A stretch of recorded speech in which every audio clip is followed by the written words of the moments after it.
Lembra do teste de fidelidade das cantadas do Oliver? Nossa, como é que é? Eu sou a rainha, porque eu sou... Não, a vida é um jogo... a vida... Como é que é? A vida é um tabuleiro de xadrez. Eu sou o rei, você é a rainha, o resto é tudo pior. Não é legal? Puta aí. Não, peraí. Você pode oferecer uma água. Pode oferecer uma água, por favor. Que foi?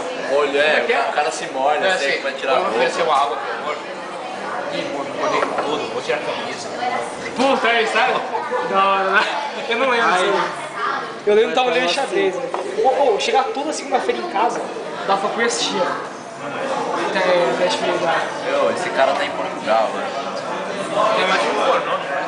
Vai, O João Kleber tá em Portugal agora. Ele tá trabalhando com o João Kleber ainda? Não sei, mas o João Kleber tá em Portugal. Meu, João Kleber, uma hora alguém ia tentar assassinar ele, meu. O cara é muito mal.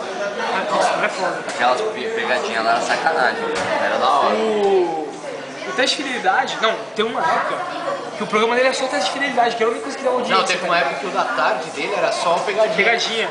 Acabou o programa, só pegadinha. E aquele Depois virou, não, depois virou, o da tarde virou tarde quente ainda. É, Tarde quente. Até ele começou a usar umas camisas, né, fez um moicanozinho. Pode crer. Nossa, zoado.